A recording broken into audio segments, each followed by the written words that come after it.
RKB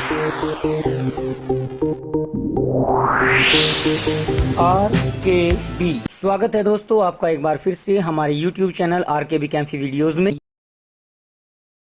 organic chemistry का हमारा halo alkane chapter क्रमागत चला हुआ है, जिसमें हम हेलो एल्केन चैप्टर के पाठ्य निहित प्रश्नों को आपके सामने प्रस्तुत कर रहे हैं। अभी तक हमने 4 प्रश्न आपको समझाए हैं और उम्मीद करते हैं कि हम ज्यादा तेजी से चूंकि टॉपिक को लेकर नहीं चल रहे हैं तो आप लोग समझ भी गए होंगे।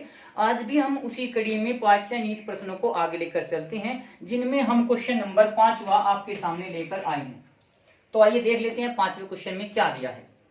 5वें प्रश्न में कहा गया है कि प्रत्येक अभिक्रियाएं जो दी गई हैं उनमें मोनो हैलोजन उत्पाद की संरचना बनाइए, या आप इसको ऐसे भी कह सकते हैं कि निम्न अभिक्रियाओं को पूरा कीजिए। यहाँ पर आपको कुल 6 अभिक्रियाएं दी हुई हैं, जिनमें क्रमानुसार अभी आपके सामने सारी की सारी प्रस्तुत कर दी जाएंगी। अभी आप यहाँ पर इन प्रश्नों को देखिए। अब इनका जब उत्तर देंगे, व्याख्या करेंगे, तो विस्तार पूर्वक प्रत्येक यौगिक के साथ इस व्याख्या को कर दिया जाएगा। 5वें क्वेश्चन में हमें अनेक स्ट्रक्चर्स दी हुई हैं, अभिक्रियाएं दी गई हैं आधी अधूरी, उनको हमें पूरा करना है। 6 अभिक्रियाएं इसमें दी गई हैं, जिनमें से 2 मैंने यहाँ पर लिखी हैं, 2-2 करके आपको समझाते रहेंगे। आपने थ्योरी भी पढ़ी होगी। तो सबसे पहले जो अभिक्रियाएं दी हुई हैं उनमें आपको यौगिकों के नाम पता होना चाहिए। जैसे ये पहली अभिक्रिया में दिया हुआ है, एक साइक्लिक रिंग दे दी जिस पर OH जोड़ दिया। आपको अगर नाम पता है तो ठीक है, अगर नहीं पता तो हर एक इन प्रश्नों के नीचे यौगिकों का नाम जरूर लिख लेना। मैं तो यहाँ पर आपको समझाता हुआ चलूंगा। जैसे इस यौगिक का नाम अगर हम लेकर चलें तो वो साइक्लोहेक्सेनॉल होता है, साइक्लोहेक्सेनॉल। अब इस पर अगर हम सल्फोनिल क्लोराइड की अभिक्रिया कराएं, तो जब मैंने आपको थ्योरी पढ़ाई थी तब आपको बताया था कि अगर हम एल्कोहल ROH पर इस SOCl2 की अभिक्रिया करते हैं तो बॉन्ड कुछ इस टाइप से टूटते हैं। यानी एक तो RX बनेगा RCl एल्किल क्लोराइड, एक OSO यानी SO2 और एक HCl बन जाता है। तो यहां भी हम इस Cl को ऐसे न लिखकर कुछ इस प्रकार से लिख लें, एक Cl यहां और एक Cl हमने ये अलग लिख लिया, तो देखिए HCl तो ये निकल गया, SO2 हमारा ये निकल गया और बाकी रिंग पर Cl बच गया। तो इस अभिक्रिया को अब अगर यहां पर लिखेंगे तो यहां इस OH के स्थान पर ये Cl आ गया। अब यहाँ ये मत कहना कि यहाँ इस बराबर वाले पर OH था और मैंने वहां ऊपर Cl जोड़ दिया। देखिए सभी 6 की 6 जो अवस्थाएं हैं, कार्बन परमाणु संरचनाएं हैं, पोजीशंस हैं, वो एक जैसी हैं, तो किसी भी अवस्था को कहीं भी रखा जा सकता है। तो इसलिए हमारी ये संरचना भी सही है। और प्लस में हम यहाँ लिख देंगे SO2 plus HCl, SO2 plus HCl। आपको इन यौगिकों के नाम भी पता होने चाहिए, तभी आप समीकरणें पूरी समझ सकते हैं। अदरवाइज अगर आप सीधे एक चीज है, कार्बन है, सिंगल बॉन्ड से जुड़े हुए, इस पर OH है, तो आप इस प्रकार से नहीं समझ सकते। तो जैसे ये साइक्लो चक्रीय था, चक्रीय हेक्सेनॉल, OH के लिए ओल जोड़ते हैं, तो यहाँ पर साइक्लोहेक्सिल क्लोराइड हो जाएगा। जैसे CH3Cl को हम मेथिल क्लोराइड लिखते हैं, तो इसको लिखा जाएगा साइक्लोहेक्सिल क्लोराइड। ये सल्फर डाइऑक्साइड और ये हाइड्रोजन क्लोराइड का निर्माण हो जाता है। तो इस प्रकार से हमारी ये पहली अभिक्रिया पूरी हो गई। अब इस दूसरी अभिक्रिया में देखते हैं, जिसमें हमारी एक बेंजीन रिंग, एक CH2, CH3 और NO2 जोड़ा गया है। अब इसका IUPAC नाम क्या है? तो देखिए जो ये CH2, CH3 है, 2 कार्बन होने के कारण इथाइल के रूप में इसको लिखा जा सकता है, और ये नाइट्रो और ये बेंजीन, तो इसका नाम हो जाएगा 1 2 3 4 इथाइल नाइट्रोबेंजीन। आप इसके नीचे इस यौगिक का नाम लिख लेंगे। अब 4 इथाइल नाइट्रोबेंजीन में जब हम ब्रोमीन की अभिक्रिया कराते हैं सूर्य के प्रकाश की उपस्थिति में, तो आप लोगों को बेंजीन रिंग की 2 प्रकार की अभिक्रियाएं बताई गई हैं। एक तो CH3 के साथ जो टॉलुइन के रूप में मुख्यतः बताई गई है। इसमें 2 प्रकार की विक्रिया हो सकती हैं। जब भी हम हेलोजन की क्रिया कराते हैं तो एक तो हमारा बेंजीन रिंग में प्रतिस्थापन होता है, यानी ये C6H5 के साथ ये CH3 आपका सेम टू सेम, और यहाँ पर ब्रोमीन आ सकती है ऑर्थो और पैरा पोजीशन पर। विस्तार पूर्वक समझने के लिए आप पीछे थ्योरी की वीडियोस देख सकते हैं। यहाँ पर मैं केवल उस क्वेश्चन से संबंधित व्याख्या ही आपके सामने प्रस्तुत करूंगा, बाकी नहीं। जैसे यहाँ पर हमारा ये दूसरा जो यौगिक बनाएगा वो कुछ इस प्रकार से CH2Br बना देता है। हमने हेलोजन की जगह ब्रोमीन का प्रयोग किया क्योंकि यहाँ पर हमारी ब्रोमीन है। तो इस आधार पर हमारे दो प्रकार के प्रतिस्थापन हो सकते हैं, बेंजीन रिंग में और पासर रिंग में। तो दोनों के लिए अलग अलग कंडीशंस होती हैं। देखिए, जब यहाँ पर आक्रमण करेगा तो ये Br पॉजिटिव की भांति कार्य करता है और यहाँ पर ये Br मुक्त मूलक की भांति कार्य करता है, मुक्त मूलक की भांति कार्य करेगा। तो जो ये सूर्य के प्रकाश में होने वाली अभिक्रिया है ये मुक्त मूलक के रूप में ही होती है। सूर्य के प्रकाश में जब ये हैलोजनीकरण अभिक्रिया कराई जाती है तो मुक्त मूलक अभिक्रिया के द्वारा पूर्ण होती है। ये मुक्त मूलक अभिक्रिया कार्बोनियम आयन, कार्बन आयन आदि के बारे में कक्षा 11 में आप लोगों ने पढ़ा होगा। यहाँ पर हम केवल पाठ्यनीति प्रश्नों की व्याख्या कर रहे हैं, तो फिलहाल केवल उतना ही समझाया जाएगा। वैसे थ्योरी में भी आपको बताया गया है कि जो मुक्त मूलक हैं या कार्बोनियम आयन हैं उनकी क्रियाशीलता का क्रम 1 डिग्री, 2 डिग्री और 3 डिग्री होता है। तो उस आधार पर जितनी ज्यादा डिग्री का आपका कार्बोनियम आयन या मुक्त मूलक बनता है वो उतना ही ज्यादा स्थायी होता है और आसानी से क्रिया कर लेता है। अब अगर हम इस अभिक्रिया में यहाँ पर भी देखें तो सूर्य के प्रकाश की उपस्थिति में हमारे दो प्रकार के मुक्त मूलक बन सकते हैं। यहाँ पर बेंजीन रिंग जो है उसमें तो मुक्त मूलक बनेंगे नहीं, यहाँ पर बनेंगे इन CH2 और CH3 में। तो देखिए, एक तो बन सकता है आपका C के रूप में, CH के रूप में यहाँ पर, और एक बन सकता है आपका ये CH2 और CH2 के रूप में यहाँ। अब इस तरफ यहाँ कार्बन जुड़ा हुआ है तो ये तो हुआ हमारा द्वितीयक मुक्त मूलक और ये हो गया हमारा प्राथमिक मुक्त मूलक। तो प्राथमिक और द्वितीयक मुक्त मूलक में जैसे अभी आपको बताया है, द्वितीयक मुक्त मूलक अधिक क्रियाशील होता है, आसानी से क्रिया कर सकता है, ज्यादा जल्दी क्रिया कर सकता है प्राथमिक की तुलना में। तो जो हमारा अंतिम उत्पाद बनेगा वो यहाँ पर इस CH2Br के साथ अभिक्रिया होगी, यानी ये बन जाएगा आपका बेंजीन रिंग पर एक तो आपका NO2 जुड़ा रहेगा और दूसरा ये हो जाएगा CHBr और CH3, यानी इस एथिल पर ब्रोमीन जुड़ेगा, इस एथिल के CH2 वाले कार्बन पर, इस प्राथमिक कार्बन पर ब्रोमीन क्रिया नहीं करेगा।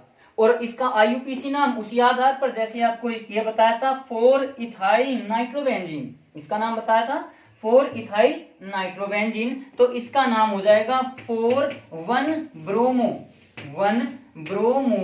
इथाइल आ जाएगा, 1 ब्रोमो इथाइल नाइट्रोबेंजीन। इस प्रकार से इस कंपाउंड का नाम लिखा जा सकता है। तो ये पहले दो पार्ट आपके हो गए। अब अगले पार्ट को देखते हैं। तीसरे पार्ट में आपको ये संरचना दी हुई है जिसमें HCl की अभिक्रिया कराई गई है, 2 एल्कोहल ग्रुप इसमें दे दिए गए हैं। आप इसका नाम लिख सकते हैं, किस प्रकार से इसका IUPAC नाम लिखेंगे, वीडियो को पॉज कर दें और पहले आप इसका नाम कमेंट बॉक्स में लिख दें, अदरवाइज फिर आगे वीडियो को चलाएं और तब इसका नाम देखें। जैसे अगर हम इस समूह को छिपा लें तो बाकी C6H5OH बच गया, तो ये हमारा हो गया फिनोल। अब फिनोल में हमारा यहाँ पर पहला, दूसरा, तीसरा और चौथा 4 कार्बन है और यहाँ पर CH3 आता, CH3, तो CH3 में हमारा बन जाता मिथाइल और मिथाइल का एक हटाकर OH लगा दिया तो यहाँ पर हो गया 4 हाइड्रोक्सी मिथाइल, OH को हाइड्रोक्सी लिखेंगे, 4 हाइड्रोक्सी मिथाइल फिनोल इसका नाम लिख सकते हैं। आप अपनी कॉपी में जब लिखेंगे इसका नाम लिख लेना। अब HCl की अभिक्रिया कराई गई तो यहाँ पर प्रतिस्थापन अभिक्रिया होगा, H2O निकलेगा और OH के स्थान पर Cl आ जाएगा। अब वो 2 OH है, इनमें से कौन सा प्रतिस्थापन होगा और क्यों, वो आपको बताना है।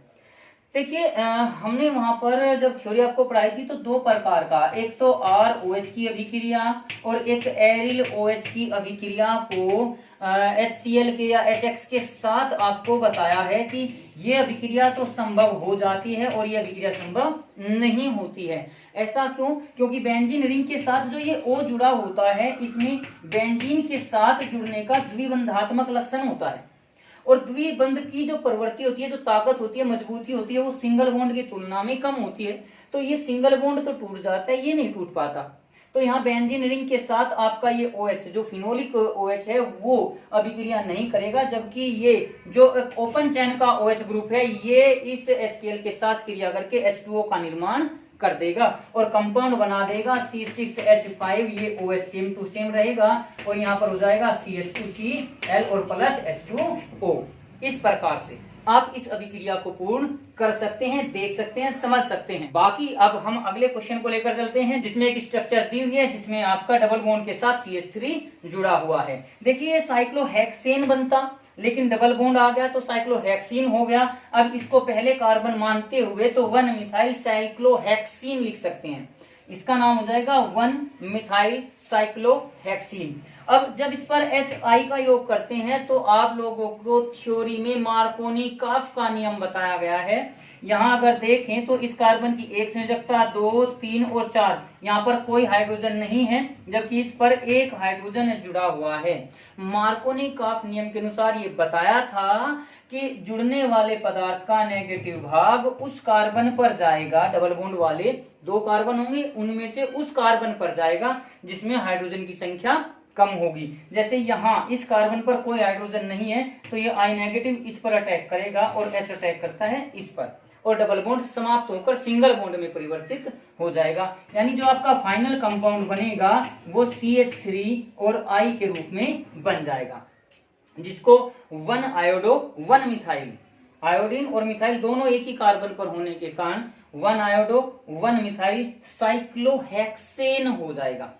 ये जो बनाया गया है ये मार्कोनी काफ नियम के अनुसार बताया गया है। मार्कोनी काफ नियम, यही अभिक्रिया अगर किसी ऑर्गेनिक पेरोक्साइड की उपस्थिति में या एंटी मार्कोनी काफ नियम की उपस्थिति में हो रही हो, उसके द्वारा हो रही हो, तब ये प्रक्रिया बदल जाएगी। और आप इसके लिए हमारी वीडियो को देख सकते हैं, जो पहली वीडियो हमने इस चैप्टर से संबंधित डाली हुई है। और आप एंटी मार्कोनी काफ से बनने वाले कंपाउंड का नाम कमेंट बॉक्स में जरूर लिखेंगे। इस कंपाउंड का नाम आप लोग इसके नीचे लिख लेंगे और एंटी मार्कोनी काफ से बनने वाले का नाम आप लोग कमेंट बॉक्स में लिखेंगे। तो चलिए अब इसके पश्चात अगले 2 पार्ट और देख लेते हैं। 5वीं अभिक्रिया में आपको CH3CH2Br के साथ NaI की अभिक्रिया दी हुई है। अब इसको देखिए, ये कहीं आपको पहले थ्योरी में पढ़ाई गई है क्या?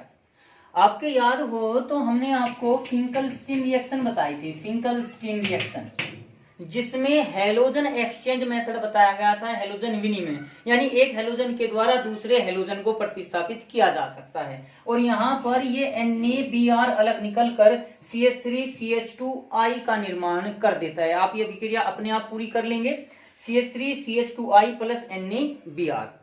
कभी कभी यहाँ पर एसीटोन भी लिखा हुआ आ सकता है। ये अभिक्रिया ड्राई एसीटोन की उपस्थिति में कराई जाती है।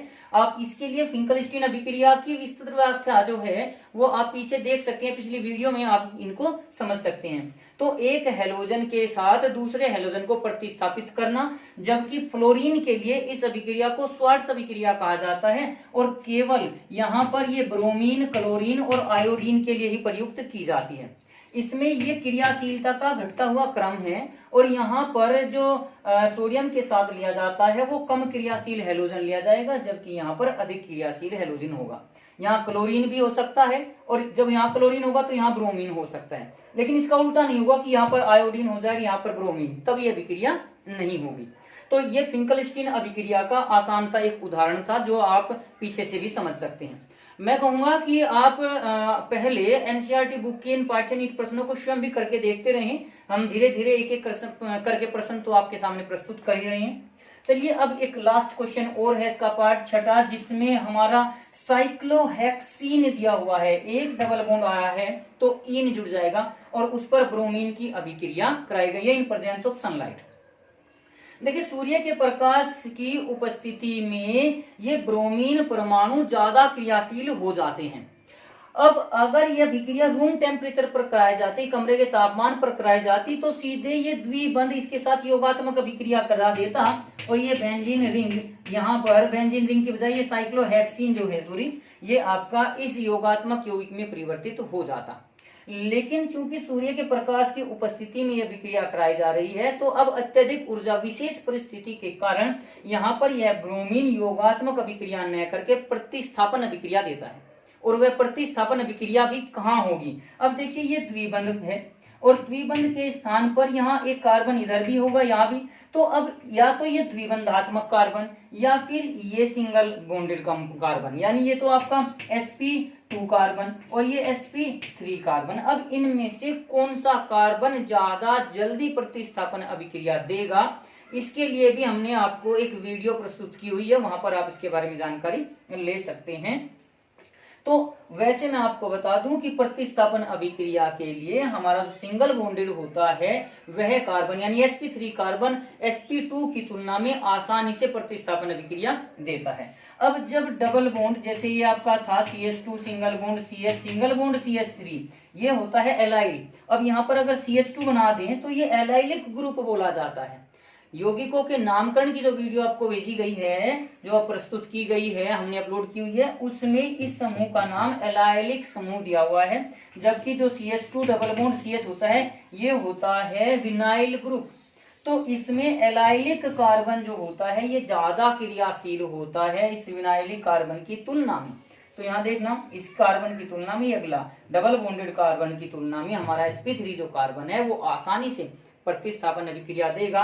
तो हमारा जो अंतिम यौगिक बनेगा वो बन जाता है, ये यहाँ पर double bond same to same उपस्थित रहेगा और sp2 कार्बन पर आपका ब्रोमीन प्रतिस्थापित तो हो जाएगा और प्लस में HBr निकल जाएगा। अब आप इस कंपाउंड का नाम लिख सकते हो जिसका नाम हो जाएगा क्या 2 ब्रोमोसाइक्लोहेक्सीन, इसका नाम लिखा जा सकता है। तो इस प्रकार से आज की वीडियो में हमने आपको जो 5वां क्वेश्चन है उसके सभी पार्ट विस्तार पूर्वक व्याख्या के साथ समझाए हैं। यौगिकों के नाम के साथ समीकरणों को कभी भी रटा नहीं जा सकता, आप एक एक करके और पीछे वीडियो जो भेजी गई हैं उनसे संबंधित करके उनको समझ के ही आप इन समीकरणों को अंतिम रूप दे सकते हो। तो इन समीकरणों को समझने के लिए आपको वीडियोस को बार बार देखना होगा, ऐसा नहीं है कि केमिस्ट्री एक बार के में ही समझ में आपको आ जाएगी।